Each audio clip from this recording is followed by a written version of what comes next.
Siapa yang tidak mengenalnya? Tentu ia adalah Sergei Karjakin. Bagi Anda yang pemula mungkin baru mengikuti catur, bisa jadi tidak mengenal pecatur ini karena semenjak ada perselisihan antar negara, ia di-banned teman-teman. Tidak boleh mengikuti turnamen karena mendukung negaranya sendiri.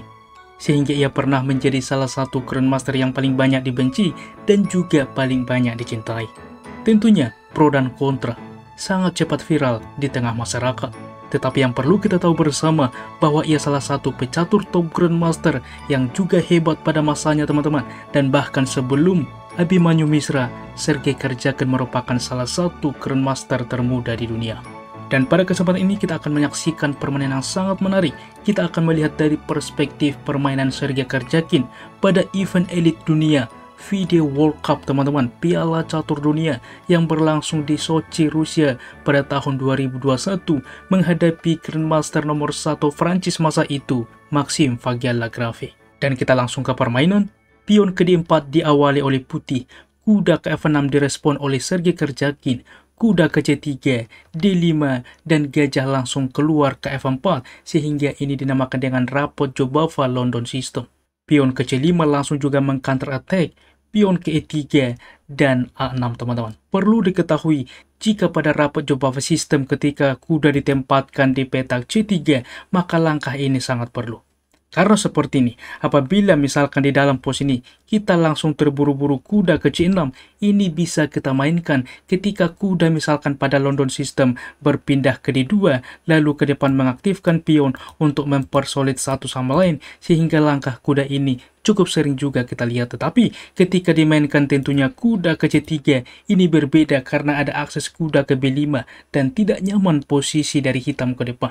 E5 misalkan untuk juga menghalangi, maka pertukaran pengorbanan ini diterima memang juga menghalangi ke depan dengan pion ini. Tetapi sebuah kombinasi yang bisa dimainkan oleh putih, menteri bisa menerima pion. Terlihat mengorbankan, tentu tidak, kuda ke C7 skak memforking semuanya teman-teman. Oke, oleh sebab itulah bagaimana juga pemilihan dari Sergei Karjakin kita bisa belajar.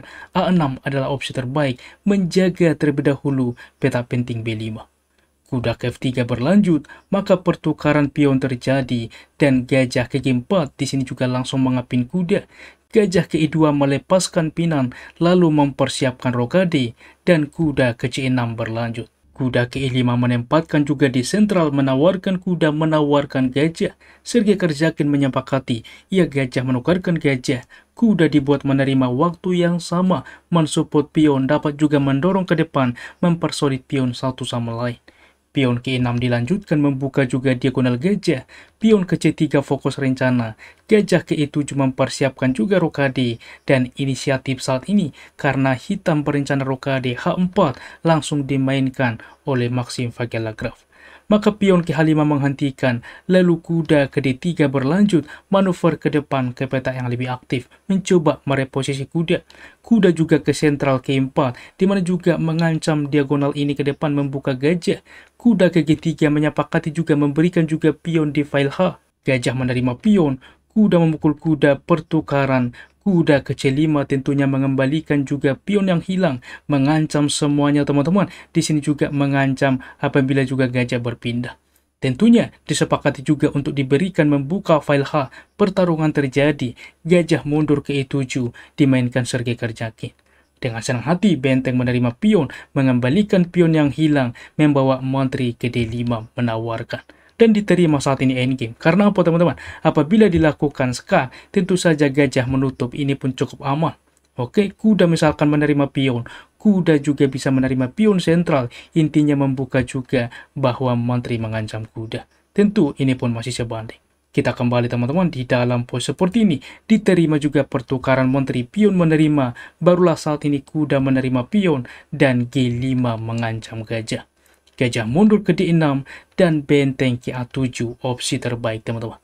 Karena seperti ini, apabila simpel saja diterima gajah misalkan, kuda menerima ada tempo skak, raja berpindah, kuda menyelamatkan diri juga tempo skak, raja mendekat mengancam, simpel saja pion ke G4 mensupport kuda, dan kuda di petak F5 ini menjadi sangat kuat dimiliki oleh putih. Oleh sebab itulah tidak diinginkan oleh Sergei Karjakin. Ia memilih dengan benteng ke A7 kembali mengancam kuda. Sehingga saat ini gajah memukul gajah. benteng menerima kuda sehingga bersaing ke depan. Kuda versus gajah saat ini juga mengancam gajah, waktu yang sama mengancam pion.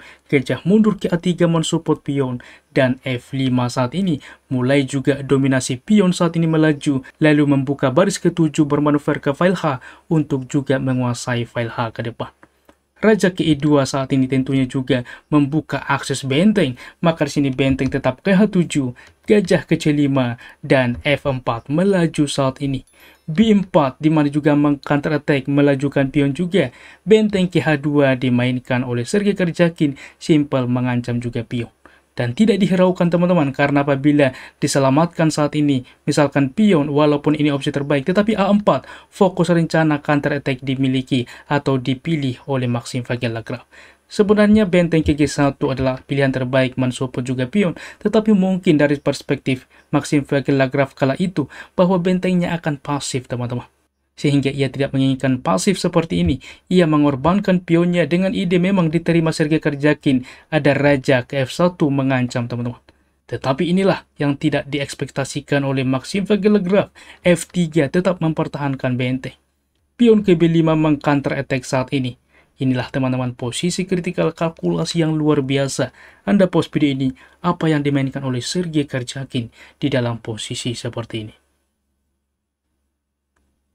Bagaimana teman-teman? Anda luar biasa, kalkulasi Anda juga sangat menarik jika menemukan pion ke E3, dan ini adalah langkah brilian membongkar ke depan dan juga mengorbankan pion, mengorbankan kuda. Mengapa ini sangat brilian? Kita akan bahas sangat pelan teman-teman supaya kita paham. Di sini juga langsung dimainkan diterima pion ini. Dan setelah diterima, barulah kuda ke A5, justru kuda ke A5 saat ini menjadi langkah terbaik. Untuk kita paham, kita kembali. Seperti ini teman-teman, di dalam posisi seperti ini, apabila diterima pion ini, maka pion menerima kembali juga mengancam kuda ini akan imbang membuka juga benteng.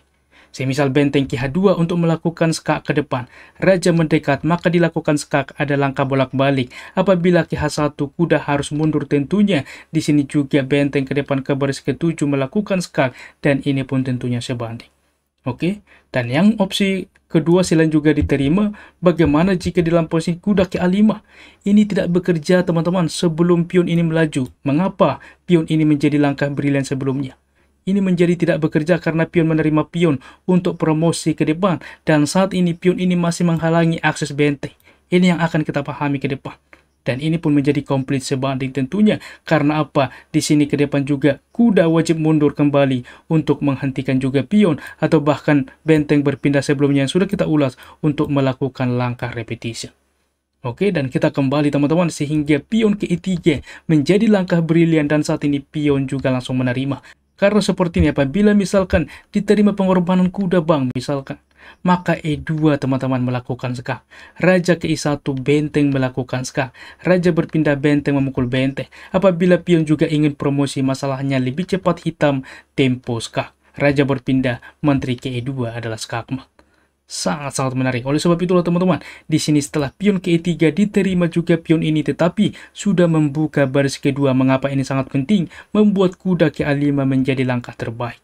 Gajah ke A3 saat ini mundur. Karena seperti ini, bagaimana bang jika saat ini diterima pion untuk promosi ke depan?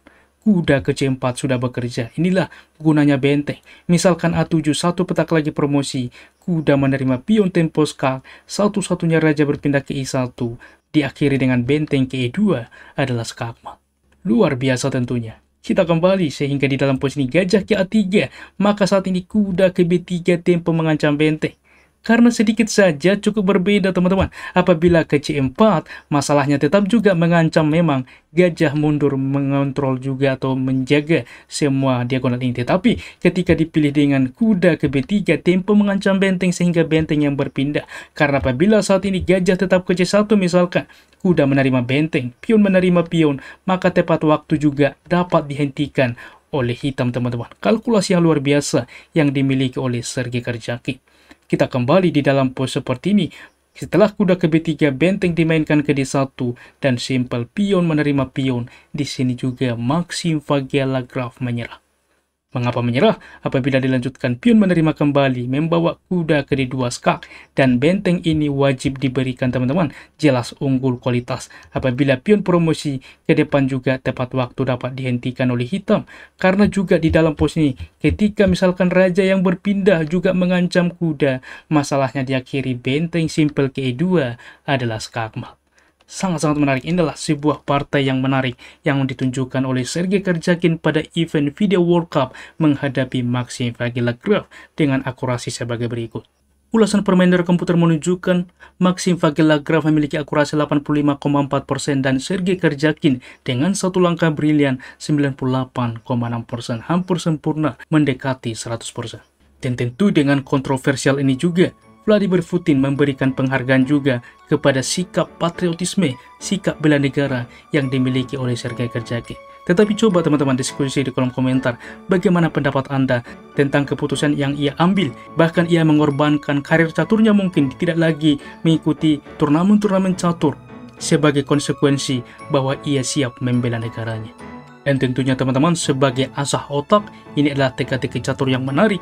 Putin melangkah dan memenangkan permainan. Tuliskan jawaban Anda di kolom komentar dan mari kita diskusi bersama. Salam Catur Talk Indonesia, Moto Catur Gens Una Sumus, kita satu keluarga.